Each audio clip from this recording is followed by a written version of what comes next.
sur la chaîne équipe, tu fais partie des joueurs dont on pouvait s'attendre qu'ils aient davantage de temps de jeu, je pense que toi aussi. Comment est-ce que tu vis cette compétition? Est-ce que c'est pas, malgré les sens des peu, difficile pour toi à titre personnel? Merci. Bonjour à tous. Pour répondre à votre question, c'est clair que je suis venu avec beaucoup d'espérance dans cette compétition. Je pense que vous tous également. Maintenant, ça fait partie des années du football. C'est vrai que je n'ai pas joué ces derniers temps, donc je me plaiderai que j'ai ressenti à travers les entraînements, et je pense que le coach aussi l'a ressenti. Donc on a eu un échange, on a bien discuté, et je savais quelle était ma place avant le premier match plutôt. Maintenant, j'essaie d'être prêt pour chaque match, mais je sais la place que j'ai dans cette équipe, que ce soit en dehors ou à côté. C'est clair qu'il y a cette frustration, mais je suis très heureux d'être en équipe de France, et je sais qu'un niveau à 100%, il ne se serait jamais assis sur le banc, mais on est une équipe, et aujourd'hui le plus important c'est de se concentrer pour les huitièmes de finale qui vont être très compliqués contre la Belgique. Donc il faut être ensemble, et je sais que j'ai un rôle important à jouer avec les remplaçants qui peuvent aussi être frustrés de ne pas jouer, mais on est 25 et il faut aller au bout de cette compétition coûte que coûte, et peu importe ce qui va rentrer, il faut toujours se montrer qu'on ne sait pas ce qui peut se passer. Bonjour Ibrahima, Emmanuel Barguet pour l'ASP. Et au-delà de ton cas personnel, est-ce que, puisque tu as un rôle tu dis que tu as un rôle particulier dans l'équipe, comment vivent les autres joueurs qui n'ont pas joué et qui doivent être un peu comme toi, frustrés évidemment de ne pas jouer? Il ne faut pas s'aborder l'ambiance de groupe. Comment tu interviens? Qu'est-ce que tu peux faire, et comment le vivent les autres, s'il te plaît? Non, comme moi, non, je pense que je suis un cas particulier. Il y a des personnes qui sont venues avec de l'espoir, mais ils savaient qu'ils allaient sûrement être remplaçants. Mais non, tout le monde est content d'être là, ça c'est la première des choses. Mais après, il faut oublier qu'on est des footballeurs, qu'on est des compétiteurs, et qu'on a surtout à de très grands objectifs. Donc quelqu'un qui ne joue pas, c'est sûr qu'il y a cette frustration. Mais au quotidien, j'ai lu certaines choses sur les réseaux sociaux et tout, comme quoi il y avait une déception, c'est normal, mais le groupe il vit très bien, et on essaie d'être ensemble, et au quotidien, on passe minimum fabuleux, on n'oubliera pas, et il faut continuer sur cette dynamique-là. Vous avez affronté Lukaku au championnat anglais. Quel souvenir vous avez de ce duel? Je le disais en plus aux autres il y a quelques jours, je pense que c'est l'attaquant le plus costaud contre qui j'ai joué. C'était avec énormément de qualité, mais pas que Lukaku dans l'équipe de la Belgique. C'est un ensemble, c'est une équipe entière. Mais j'ai confiance aussi aux qualités qu'on a en équipe de France. Mais ça va être un match très compliqué, car ils vont revenir avec cette revanche de la Coupe du Monde 2018. Donc on essaie de préparer le match petit à petit, de venir très vite, mais il va falloir qu'on soit prêts et tous ensemble. Ici Jean-François Pérez de JDD. Du banc de touche pour l'instant. Qu'est-ce que tu retires comme impression du travail de la défense? Vous étiez le coéquipier de la charnière, évidemment, bien sûr, pas d'évidemment celui-là, mais aussi de Mike Maignan, le gardien de but qui impressionne toute l'Europe pour ce tournoi. Merci. Non, on commence par Mike Maignan, non, c'est sûr que c'est un gardien extraordinaire, et je pense qu'il a montré sur ses débuts de compétition en nous sauvant à plusieurs reprises. Maintenant, la charnière, non, ça se passe très bien dans l'ensemble, ils font de très bonnes performances, et vraiment, il n'y a rien à dire, car on a pris un seul but et c'était sur un penalty, donc ça se passe plutôt bien, c'est sur la continuité des matchs qu'on avait lors des qualifications, donc on ne peut pas être plus heureux par rapport à ça. Bonjour Emma, c'est Sport Plus Canal. Est-ce que vous pouvez nous raconter la soirée de 2018 France-Belgique? Où est-ce que vous étiez? Est-ce que vous vous souvenez avec qui vous étiez? Est-ce que vous vous souvenez des sentiments que ça vous a procuré? Et quels souvenirs forts vous en gardez? Merci. Ouais, je me rappelle, j'étais à Leipzig à ce moment-là, j'étais chez moi. J'étais avec mon meilleur pote, et franchement, j'y croyais pas. Car c'est vrai que la Belgique, ils avaient une équipe impressionnante, notamment Eden Hazard, qui était relou. Donc, non, j'étais chez moi, et franchement, j'étais très heureux de voir l'équipe de France arriver en finale, et je me disais, putain, excusez-moi du terme, mais on est en finale et on peut vraiment prendre cette coupe. Et lorsqu'on a gagné, j'étais vraiment trop dégoûté de ne pas être en France, car je voyais les vidéos de mes amis, comment ils célébraient ça. J'aurais tellement aimé être avec eux. Après 4 ans après, j'ai vécu aussi à ce moment-là, sauf avec l'équipe, mais on n'a pas pris la coupe. Mais franchement, non, c'était un moment fabuleux. J'espère que ça va être pareil lundi. Bonjour Ibrahima. Pierre-Kim Bruni pour West France. Vu du banc, qu'est-ce que tu as pensé du premier tour de William Saliba, qui est Dayo Upamecano défenseur? Donc, comme j'ai répondu juste avant à notre ami, franchement, j'ai trouvé qu'ils ont fait de très bonnes performances et je suis très heureux. Et moi, William Saliba, c'est quelqu'un que j'estime beaucoup, comme Dayo Upamecano. Et franchement, avec la saison qu'il a faite à Arsenal, bien sûr qu'il mérite d'avoir ce temps de jeu-là. Et moi, j'ai discuté avec lui et je lui ai vraiment dit de prendre tout ce qu'il y avait à prendre, car vraiment là, c'était son moment. C'est vrai qu'il y a cette concurrence, mais moi, je trouve que c'est une concurrence saine. Moi, je ne leur souhaite aucun mal à ces gens-là. Mais c'est sûr que quand Ibu va revenir à 100%, ça va être chaud. Bonjour, Éloge de la Libération. Est-ce que, en tant que défenseur, vous ne sentez pas qu'il y a quand même un stress supplémentaire du fait que l'équipe marque peu de buts? Vous êtes quand même sous pression jusqu'à la 98e. La moindre erreur, on l'a vu avec Dayo Upamecano, c'est tout de suite le résultat est impacté. Est-ce qu'il y a quelque chose de plus compliqué à gérer mentalement pour les défenseurs, voire même un risque de fatigue au fil de la compétition? Oui, je pense que ça c'est clair. Comme on dit, la meilleure défense c'est l'attaque. Certes, on a manqué un peu d'efficacité, mais on a eu tellement d'occasions maintenant. Il manque peut-être ce facteur chance qui va nous permettre de mettre des buts un peu plus rapidement. Mais c'est vrai qu'en tant que défenseur, il y a cette pression, mais le défenseur doit être concentré jusqu'à la fin du match, peu importe ce qui se passe. Et c'est vrai que les buts, ça peut rassurer, mais en même temps, s'il y a des buts, ça peut mettre trop de confiance et être plus relax. Donc, en vrai, c'est 50-50, je ne saurais pas réellement répondre à cette question. Bonjour Ibrahima, bonjour Christophe Ranquet de La Dernière Heure en Belgique. Deux questions, une très générale. Qui est le favori pour toi de ce huitième de finale?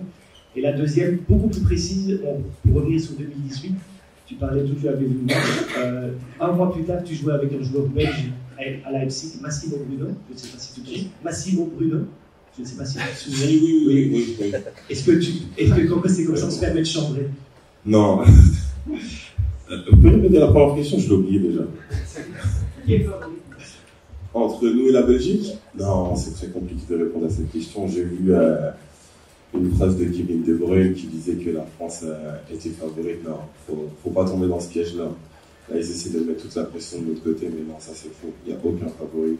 C'est 50-50. Les deux équipes, elles vont venir pour vouloir gagner, pour vouloir se qualifier pour le prochain tour. Et faut surtout pas rentrer dans ce truc-là de dire on est favori ou quoi que ce soit. Et par rapport à Bruno, oui, ça fait longtemps que j'avais complètement oublié. Et non, il n'y a pas de chambrage. Moi, je préfère ne pas chambrer, mais après, si on se qualifie, on verra. Mais je ne suis pas dans le chambrage. Bonjour Ibrahima, Hugo de vous parliez tout à l'heure de l'attaquant Lukaku. Est-ce que vous pouvez nous dire précisément comment le prendre, comment il faut le cadrer? Même chose pour De Bruyne. Vous l'avez affronté à plusieurs reprises en club. C'est l'un des acteurs majeurs de l'équipe belge. Comment on prend ces deux joueurs-là qui sont forcément des éléments clés de leur équipe? Merci. Lukaku, moi, la technique que j'ai optée pour lui, c'était de ne pas aller au contact avec l'air qui reçoit mal. Et franchement, ça s'est plutôt bien passé, car les deux premiers duels, j'ai senti ça fort, je me suis dit, ça va être très compliqué. Donc, c'était de ne pas être au contact, parce qu'il joue beaucoup avec le corps. Et Kevin De Bruyne, il va fermer ses passes. Hein. Mais après, on ne va pas se focaliser que sur deux joueurs. Non, c'est l'équipe entière, c'est ce que l'équipe va produire. Donc, il faut qu'on soit tous ensemble, qu'on se retrouve sur le terrain. Plus les remplaçants qui vont remporter cette touche qui pourra sûrement ajouter un peu. Bonjour, Nicolas Le Gardien de Sud-Est. Vous restez sur deux compétitions qui se sont achevées au tir au but. Est-ce que c'est un exercice duquel vous avez parlé et que vous pensez être plus près peut-être que les fois précédentes, du fait de l'expérience? Bien sûr, c'est quelque chose auquel on pense. Oui, on a travaillé, mais maintenant les tirs au but, ça reste vaste. il n'y a que 3 parties où on peut tirer. Si le gardien il va à fond sur le côté où on a tiré, il peut faire un arrêt magnifique. Les personnes, on les travaille, mais sur les pénaltys, il y a toujours le facteur chance. Donc, les conditions d'entraînement ne seront jamais les conditions de match. Mais on les travaille quand même. Bonjour Ibrahima, Henrik Le Guen de 20 minutes. J'avais une question, vous avez parlé de votre frustration légitime quand on pense venir ici dans la peau d'un titulaire. Comment ça se matérialise ça pour éviter justement que ça jaillisse sur le groupe? Est-ce que, on sait que vous avez beaucoup de temps libre, est-ce que vous êtes au téléphone avec vos proches, avec votre agent? Est-ce que leur parler, ça fait du bien, ça permet de faire un peu soupape de décompression? Merci. Après, moi j'ai la chance d'avoir mon auto-évaluation, donc je sais être honnête avec moi-même. Donc c'est clair qu'il y a cette frustration, mais comme vous l'avez dit, je pense qu'aujourd'hui je suis quelqu'un qui peut soit apporter beaucoup de positifs à l'équipe, soit si j'ai la tête dans le guidon et je suis énervé, mettre une ambiance pesante et négative. Donc moi mon rôle maintenant à ce moment-là, c'est de ne pas montrer ce côté où j'ai cette frustration. Et je l'ai accepté, et maintenant il y a des raisons pour lesquelles je ne commence pas, je n'ai pas joué, je les ai acceptées. Maintenant, comment on vit ça, c'est de jouer à la PlayStation de temps en temps, de se défouler, de parler avec tout le monde, de garder cette joie de vivre, car malgré tout on est dans une compétition qui est unique, qui se joue tous les 4 ans. Donc je suis très heureux d'être là, même si bien sûr j'ai envie de jouer, mais je me dis qu'il faut se tenir prêt, on ne sait pas ce qui peut se passer, je suis prêt à tous les cas.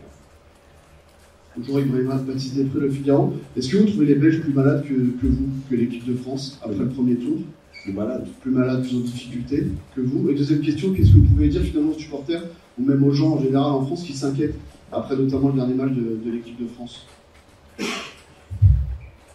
Plus malade, non, je pense que il n'y a plus aucune équipe facile, donc ça a été dur pour nous, alors les phases de poule, ça a été dur aussi un peu pour eux. Mais maintenant, on rentre on est dans la même compétition, mais c'est un tout nouveau tournant. Là, maintenant, c'est un match, et c'est soit tu passes, soit tu rentres à la maison. Donc, ce que je peux demander aux supporters français, c'est de continuer à nous supporter comme ils l'ont fait sur ces derniers matchs. On a énormément ressenti, on les entend derrière nous, et c'est assez impressionnant, car ils sont en infériorité numérique, contrairement aux fans des autres pays. On les entend plus, donc on est très heureux. Et de continuer à nous soutenir, et j'espère qu'on leur rendra l'appareil avec une victoire de magique. On démarre sur foot. Tu as la double nationalité, c'est un débat en ce moment en France dans le cadre des élections, où a priori le racisme se libère, on le voit sur des témoignages. Est-ce que ça t'inquiète? Est-ce que même si tu vis plus en France, par rapport à tes proches, ta famille, tes potes, est-ce que tu es inquiet par rapport à ça? Est-ce que tu peux nous parler aussi du communiqué qui a toujours a priori? Est-ce que tu as participé aux discussions et pourquoi vous avez pas eu d'accord comment là-dessus? Merci. Non, bien sûr que ça m'inquiète, bien sûr que ce qui est en train de se passer en France, ça m'inquiète. On ne peut pas laisser le pouvoir à certaines personnes qui sont dans l'optique de diviser les gens. Je pense que la diversité en France, c'est notre force, et ça l'a toujours été. Moi, je suis issu de famille d'immigration, et quand j'entends tout ce qui se dit sur les réseaux sociaux ou dans les chaînes de télé et tout, je pense que les médias, ils ont un rôle très important, et malheureusement, des fois, ils ne le font pas bien, car ils sortent sur la peur. Il faut arrêter les préjugés, les stéréotypes. Il faut qu'on soit ensemble dans toutes circonstances. Moi, quand je vois mes parents, les boulots qu'ils ont eus, je suis désolé, on ne peut pas prendre que le côté naissance, entre guillemets, car c'est vrai qu'il y a toujours une minorité qui va causer du tort à la majorité. Mais je sais pas, quand je vois mes parents qui ont eu des boulots pénibles comme éboueurs ou femmes de ménage et qui ont travaillé à des heures pas possibles, et qu'on met pas en avant ce genre de personnes qui ont donné leur santé, entre guillemets, pour la France, ça m'attriste. Et malheureusement, aujourd'hui, on parle beaucoup de ça, de l'immigration et de l'islam. Franchement, c'est les deux choses sur lesquelles on parle énormément. Il faut arrêter, que ce soit le forme voilé, j'ai entendu qu'on voulait arrêter le port du voile voilé dans l'espace public. Ça m'attriste d'entendre toutes ces choses-là, car c'est jamais les personnes qui sont concernées qui parlent de ce sujet, s'ils ont cette liberté et qu'est-ce qu'ils en pensent. Donc l'immigration, toutes ces choses-là, je pense que la France est un pays magnifique. Il y en a maintenant qui sont, comment dire, qui sont chez eux et qui vont que les chaînes d'information pour avoir les informations. Donc eux, je peux pas leur en vouloir car malheureusement, des fois c'est compliqué de juger le vrai ou le faux. Il y en a, ils ont eu des expériences privées avec certaines personnes qui les ont marquées à vie et ça aussi je peux comprendre. Mais il faut vraiment aller à la rencontre des personnes à travers les apparences, les couleurs de peau, toutes ces choses-là, il y a des cœurs. Et je pense que c'est ça la chose la plus importante. Et aujourd'hui, on ne peut pas faire un puzzle avec les mêmes pièces. Donc, on fait des pièces différentes pour construire quelque chose de solide. Et je pense qu'aujourd'hui, dans cette salle, il y a une diversification qui est magnifique. Et tout le monde est heureux. Et je pense que c'est ça le plus important aujourd'hui pour la France. Et j'incite tout le monde à aller voter. Maintenant, je sais que c'est quelque chose de personnel. Je ne vais pas dire aux gens quoi faire, mais il faut être ensemble dans toutes circonstances. Et la vie, elle est très courte. Elle est belle et il faut profiter tous ensemble. Il ne faut pas être dans une division car ça va apporter que du mal à tout le monde et aux futures générations qui vont venir. Donc, vraiment, je préfère qu'on profite tous ensemble, qu'on passe le bon moment et qu'on ne soit pas dans la division. Ça, après, ça, c'est un truc commun, on en a parlé, mais on n'en a plus parlé depuis, j'en ai aucune idée. Bonjour Ibrahima, Philippe Sanfonche pour RTL. Tu parlais tout à l'heure du fait que c'est une deuxième compétition qui commence, on entend souvent ce terme-là. Comment ça se matérialise au quotidien? Est-ce que tu sens dans le discours du coach, du staff, dans vos attitudes à vous, est-ce que tu sens un basculement, peut-être encore plus d'implication, encore plus de concentration? On a vu à la reprise de l'entraînement qu'il y avait beaucoup d'implication. Ouais, non, c'est clair que en rentre dans notre compétition, c'est vrai qu'on a eu un petit moment avec nos familles, on a pu profiter, toutes ces choses-là, etc. Mais c'est vrai que le lendemain, le coach nous a tous pris. On a eu une discussion, il a eu un discours plutôt. Et vraiment, c'est à ce moment-là où j'ai vraiment eu cette sensation que, ouais, on rentrait totalement dans une autre compétition, dans une autre dimension. Et que là, il n'y a plus le temps de penser ou faire des calculs, car dans les poules, on peut toujours être dans les calculs, là, s'il fait ça, mais là, c'est vraiment, il n'y a qu'une option, c'est de gagner si on veut passer au prochain tour. Donc, bien sûr, on rentre dans une nouvelle compétition avec beaucoup plus d'enjeux, avec beaucoup plus de pression. On joue au football pour ça, mais ça ne va pas être facile, mais on essaie de se préparer le mieux possible pour ça. Bonjour Ibrahima. Guillaume Sport. Le sélectionneur dit souvent qu'il y a plus de discussions avec les joueurs des générations actuelles que quand il jouait, par exemple. À quelle fréquence vous discutez avec lui et est-ce que vous avez échangé notamment en amont de la compétition et pendant la compétition par rapport à votre statut qui était peut-être celui d'un titulaire avant la compétition et qui n'est plus pour le moment? Ouais, non, c'est clair. Après, moi, je suis quelqu'un, que ce soit en club ou même ici, je ne suis pas quelqu'un qui discute énormément avec les coachs ou quoi que ce soit, mais après, avec les sélectionneurs, c'est différent. C'est vrai qu'en amont, on a beaucoup discuté, que ce soit pendant les qualifications ou pendant les matchs amicaux. Et là, en amont, pendant la compétition aussi, on a discuté. Moi, je suis allé le voir pour lui faire part, bien sûr, de mon mécontentement, mais tout en étant respectueux, mais en lui disant comprendre qu'il peut compter sur moi à 100%, que j'étais un soldat pour lui et que, certes, je suis un compétiteur, donc c'est pour ça que je suis un peu déçu de ne pas jouer, mais je comprends totalement les raisons pour lesquelles je ne joue pas. Si je manque de rythme et qu'il y a d'autres joueurs qui ont plus de rythme que moi et qui ont autant de qualité, pourquoi ils ne mériteraient pas de jouer? Donc sur ça, je comprends totalement. Il y a zéro souci par rapport à ça. Mais je lui ai fait comprendre au coach et je lui ai dit clairement que j'étais là pour lui, j'étais là pour toutes les personnes qui nous accompagnent, que ce soit les cuistots, les personnes de la sécurité qui font un énorme travail. Et je pense qu'on doit jouer pour eux, pour nous, et pas être égoïste par rapport à une situation qui ne nous plaît pas. Il n'y a que 11 personnes qui peuvent être titulaires et malheureusement, ils peuvent avoir tout le monde. Donc ma situation est un peu à part, mais malgré ça, je reste focus, très heureux d'être là et déterminé. Et j'espère que tout le monde sera dans la même mentalité. Bonjour Ibrahima, Daniel Godin, l'équipe. Justement, en t'écoutant, on a l'impression que tu fais passer un message à tes collègues remplaçants. Est-ce que tu as le sentiment que tout le monde est dans la même mentalité, dans le même état d'esprit que toi, parmi les remplaçants? Non, je fais passer zéro message. Je fais passer zéro message, non. Je suis bien sûr que, enfin, j'espère, après je suis pas dans la tête des gens ils peuvent montrer un visage, au final c'est le contraire. Mais je pense que lorsque je vois les entraînements, l'intensité qu'on met et le groupe au quotidien lorsqu'on mange lors des dîners et tout, je vois pas de problème et je pense que tout le monde est prêt et je pense que les gens ils ont conscience de la chance qu'ils ont d'être là aujourd'hui parmi des centaines de personnes qui n'ont pas été sélectionnées. Nous, on a été. Donc, il faut être ensemble, il faut être déterminé et au final, si on a cette compétition, croyez-moi que tout le monde sera heureux. Donc, même s'il y a cette déception de ne pas avoir autant de temps du jeu et tout le monde est heureux, c'est juste qu'on est des compétiteurs tous en tant que nous sommes et on veut tous plus. Mais voilà, nous, on est heureux. On prend rapidement 2 questions. Bonjour Ibrahima, je voudrais pour le Parisien. Tu as dit que si tu étais à 100%, tu aurais postulé une place de titulaire. Qu'est-ce qui fait que tu n'es pas à 100%? Est-ce que tu as des petits pépins dans la préparation, dans la compète? Qu'est-ce qui fait qu'aujourd'hui tu ne te sens pas au top de ta forme? Mais j'ai pas joué pour 1 an et demi. C'est normal que je joue pas à 100%. Après, j'ai essayé de tout faire pour l'aide. Je suis parti à Dubaï, je me suis entraîné dans des conditions. Je pense que j'ai failli tomber dans les pommes plus d'une fois. Mais après, c'est vrai que en tant que footballeur, on se rend compte que les entraînements, ça ne remplace pas les matchs.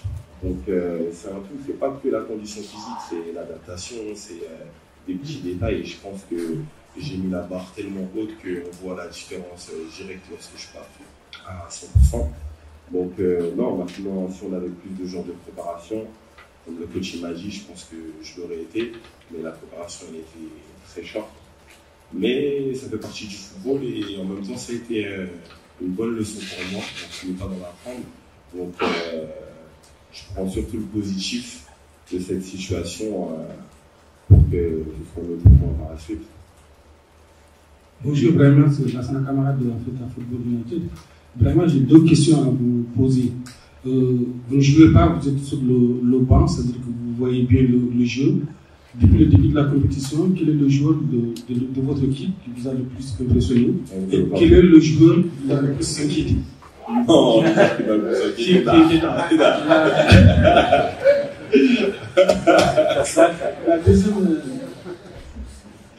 La deuxième question, en parlant tout à l'heure de l'immigration, du métier de bouilleur, de plongeur que nos parents font en France, contre Dortmund, par hasard, j'ai rencontré un Mauritanien, un vieux Mauritanien qui habite dans le 12e arrondissement, qui était bouilleur avec ton père. Mais non. Qui était là avec sa famille, qui est venu supporter l'équipe de France. Il m'a dit qu'on est venu supporter l'équipe de France.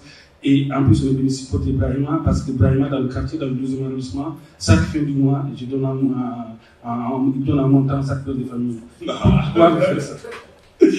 Par rapport à la première question,